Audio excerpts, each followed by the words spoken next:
Hello, ladies and gentlemen, and welcome to my channel. This is Ed from Ed's Elegant Coins, bringing you another video. Decided to share opening a package with you as my procedure was postponed this week till next Friday. So this is going to be my last one for now, probably for about a few weeks till we get done with the procedure. If I didn't mention it before, I know I said I was going for a procedure, but actually going for partial knee replacement, so really don't know how the recovery is going to be and the likes. But I figured I just want to post one more video as I've got a little more time on my hands. And it's been a little while just staying in touch with you.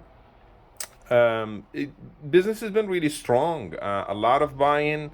A lot of the heavier buyers are scooping up bigger blocks of gold mainly, then some silver along the way. So it's very, very healthy.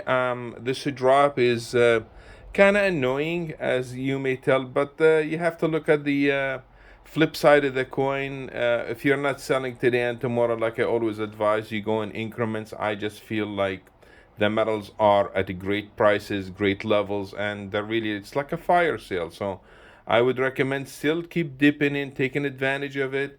I suspect 1650 would be a big resistance.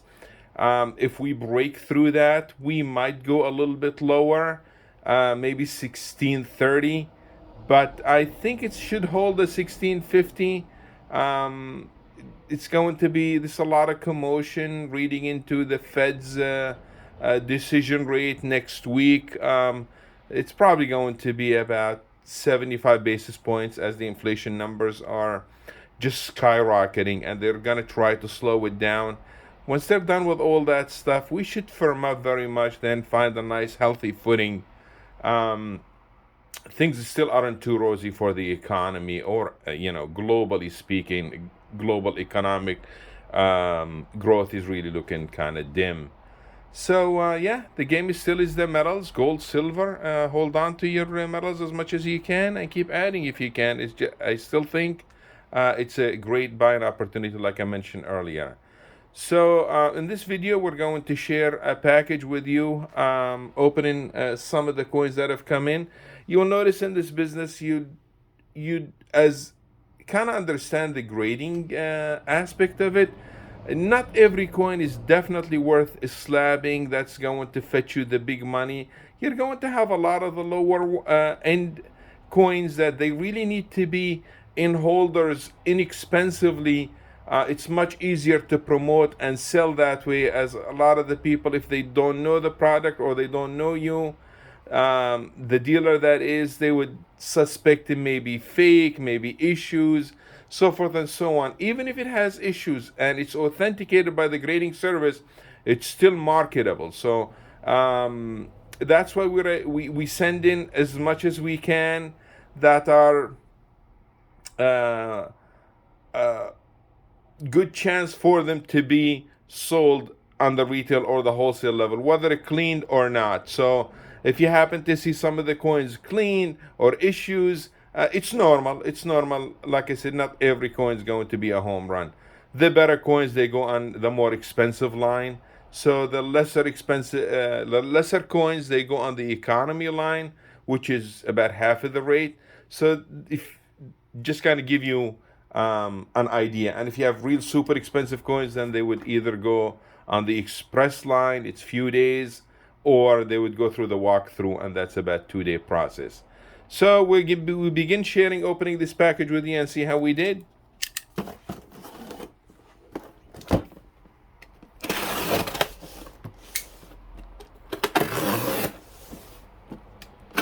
Also, while I'm opening this, just to let you know, these are world coins that have been expecting these. Some of the coins I may not know the prices offhand, because a lot of the stuff you really have to look up. I'm very well versed with the US coins, but the foreign, they're just a lot of work. So there's just too many of them. So we start from here. These were a combination of 3 submittals. So as you see, when they have the pink slip, basically that's the beginning of one invoice. Then as you end the one invoice, you'd have like 1, 2, all the way up to the second one. The next invoice starts, that's your next invoice. then you have a blank in here, then another one. That would be your third invoice. So I am going to line them up, move the box out of our way.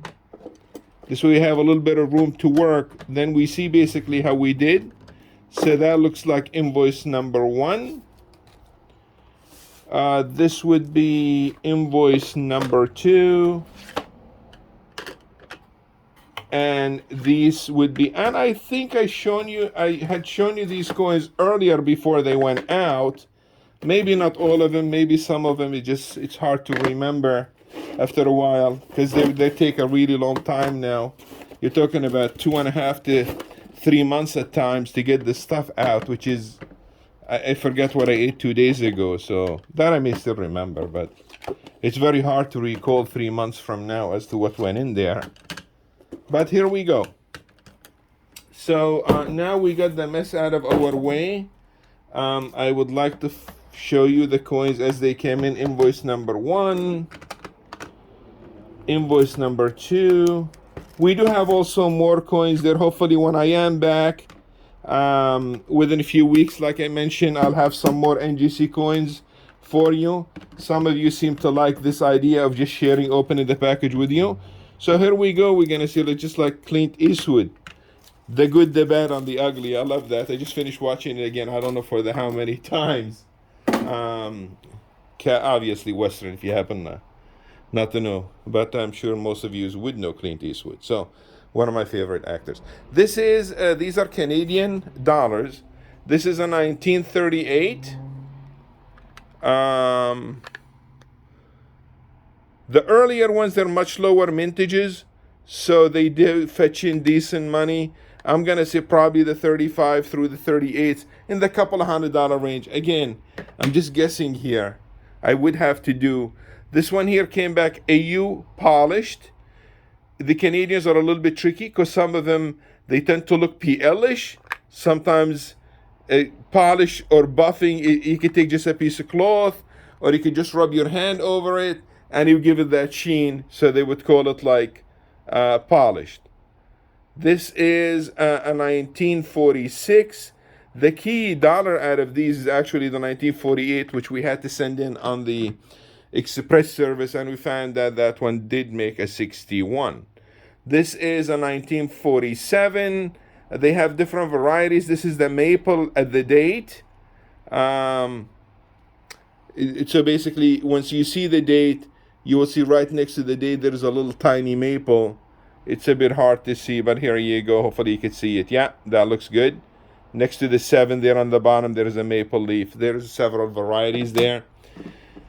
This coin in here is a 1951. This come back Unk Details, which means it's new. It just had, what's the issue with it? Unk Details says clean, so that's the issue with that one. This one here is a 55 and MS64.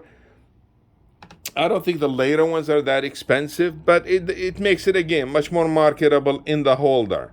This is an 1955. If I don't show you the back, they pretty much all look the same except a couple of the 30s, earlier ones. So this one, this came out nice, 57. It's a later date, 66 PL. This one here, oh, this is cute. This is the totem pole. It's called the 1958. This is a little bit different. So, yeah, this is the totem pole. All right, Canada 1958. That was MS63. Move on to the next one, and these were Mexican 8 real. We do have some more of the product in the system as well, like I said. This is 1886 Unk Details. This is the reverse was a clean. Nice coins, but again, it's hard to see. You really got to look at it in the glass, the magnification to see. This is 1898 AU Details. Similar thing. Most of these coins are homogenic. They all look pretty much the same design-wise, so nothing exciting that I need to show you both sides. This is 1890 MS62. It's okay. These are mostly probably, I'm going to assume in the $100 to $200 range coins. If you wanted to know the prices, again, I would do have to look them up individually. This 1891 AU details. This one is 1894 MS61. So you are getting a mixed bag between a cleaned and graded. These were all the cheaper line, the economy line, because we knew the coins weren't that expensive. This is 1895 in Ankh details. We had, this is a decent one. This is 1950, but it's a more recent one, so you'd expect that. This came back MS64. That's a bit different, so we will show both sides of this coin here. This is 1897 in Ankh details. So basically, when they say Ankh details, I mean, they agree it's new, but it does have issues. That's what the details are. These are saying reverse is scratch. Again, minor. You really have to look in the loop to see the issues. This is 1896. Now this is Guatemala. This is a nice piece. This is several $100s worth. Very nice piece. And 1896, yeah. This is another different piece. This one here is 1921. Peso AU detail says the reverse has got a rim damage. So again, if you do examine right here, probably just got a little bit of dent. So they felt that was worth the mark of details. This is 1896. AU, it says whizzed. Whizzed is a little harsher than actually just normal cleaning. So we move on to invoice number 3. These are more common, or a mixed bag, I should say. A $50. This is 1940. Came back AU 58 Canadian. This one is 1949 $50. Even like I said, AU 53. That wasn't even worth slabbing, but hey, it is what it is. 1952 in MS 63. This is a really nice coin. This is MS65 1935 Canadian dollar. So you see King George with the crown. I love the style of the coin here. These are really nice. Another $50 1953 MS61. 1936 King George again. So we had the 35 and the 30s. This was almost like a run of these dates. Here we have a 1950 Canada dollar. This was, they called short water lines. They have different varieties. The water lines surrounding the boat, they're just the shorter variety. It's kind of cool how they have so many different ones. This one here is called No Shoulders 1953 Canada $1 MS63. Canada 1856 MS64. Now we get some of the more interesting stuff. These are very sought after. These are the Memento Chinese dollars 1927. Very, very sought after. I'm gonna say this probably in the $750 $800 range. This is a nice Mexico. This is a restrike here. This came back MS65. Some kind of value to this as well. It's probably in the hundreds, nothing crazy like in the thousands. These are in the, I would say these are probably in the $400 to $500. This is Switzerland. It's called Basel Festival. This is just MS60, kind of new, is where it came. That's that. We have another Switzerland. This is a nice one, nice looking one. This came back MS61. And this is called Schaffhausen Festival. It's so much history to the German coins. Unbelievable. This is the Oak Tree 1932D, Germany.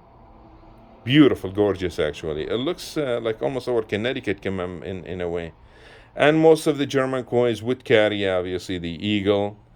Very, very nice coin here. This is again in probably the $500-600 range. It's one of my favorite coins. We've got here, this is Tokyo, the Olympics. I'd say this is more of the common one. 1964. Yeah. We have here, this is the Luxembourg 1946. It's called John the Blind Man. That was a gem MS65. They're also common in this. This is a scarcer one here. The dragon is very nice here. This is Japan yen 1903. Some kind of value to this one here. I'm going to say probably in the $800 range with that. Again, looking at it closely. We have here Thailand 1963. That came back MS66. The more recent ones, MS66, they tend to strike much nicer. So that's as far as that goes.